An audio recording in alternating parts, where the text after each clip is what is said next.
বিজলি চমকা টাড়াতে মনে করুন 3 যাত্রী, এই 2 যাত্রী মারা যায় এবং 1 যাত্রী গুরুতর আহত মেডিকেল অবস্থায় আছে বর্তমান। আমরা আসলে কোনোভাবে বিশ্বাস করতে পারতেছি না যে সে নাই। তার সাথে 6 থেকে তাদের সাথে আমাদের পরিচয়। এই পর্যন্ত সুখে দুঃখে সবাই সবার পাশে ছিলাম এবং এটা আসলে কোনোভাবে মানা যাচ্ছে না যে তারা আসলে নাই। হয়তো আজকে পরীক্ষা না থাকলে, বের না হলে হয়তো আজকে এরকম দুর্ঘটনা হতো না।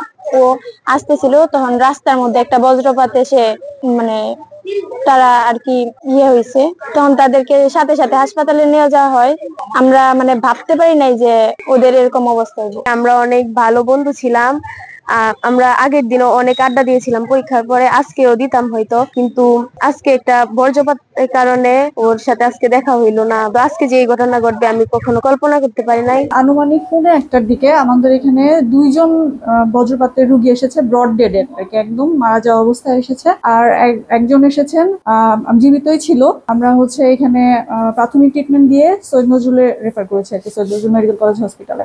যে 2জন মারা গিয়েছিল তাদের শরীরের কিছু অংশ পোড়া ছিল, হ্যাঁ, 2জনেরই শরীরে কিছু অংশ ঝলসানো ছিল। হঠাৎ করেই দুপুরের দিকে যে ঝড় হয়েছে, এই তাৎক্ষণিক ঝড়ে বজ্রপাতে আমাদের পাকুন্দিয়া উপজেলা জাঙ্গালী ইউনিয়নের চরটেকি গার্লস স্কুল অ্যান্ড কলেজের 2জন শিক্ষার্থী, আমাদের ফারিয়া জান্নাত তার বয়স 14 বছর এবং আজিজুল ইসলাম প্রিয়া তার বয়স 14 বছর, তারা সহপাঠী, ঘটনাস্থলেই তারা মারা গিয়েছে। তাদের আরেকজন সহপাঠী জানা হচ্ছে ইমা আক্তার বর্ষা, সে অত্যন্ত মুমূর্ষু অবস্থায় আমাদের কিশোরগঞ্জ সদর হাসপাতালে চিকিৎসাধীন রয়েছে। তো আমরা আমাদের হাসপাতালের চিকিৎসকদের এবং আমাদের পাকুন্দিয়া থানার তথ্য মতে এই 2জনকে নিশ্চিত করেছি যে তারা ঘটনাস্থলে মৃত্যুবরণ করেছে এবং 3য় জন এখনো চিকিৎসাধীন অবস্থায় রয়েছে। আমরা ঘটনা জানার সাথে সাথে আমি পাকুন্দিয়া উপজেলা স্বাস্থ্য কমপ্লেক্সে গিয়েছি এবং এই নিহত যে 2জন তাদের পরিবারকে উপজেলা প্রশাসনের পক্ষ থেকে তাদের দাফন কাফন কার্য সম্পাদনের জন্য সামান্য কিছু আর্থিক সহযোগিতা করেছি। আমরা জানি এটা অপরিণীয় ক্ষতি, পরিবারের পাশে তারপরেও আমরা যতটা সম্ভব দাঁড়ানোর চেষ্টা করবো সর্বোচ্চ। এবং আমি একই সাথে সবাইকে অনুরোধ জানাবো এই ধরনের দুর্যোগ, বজ্রপাতের মতো দুর্যোগে সবাই যেন সচেতন থাকে।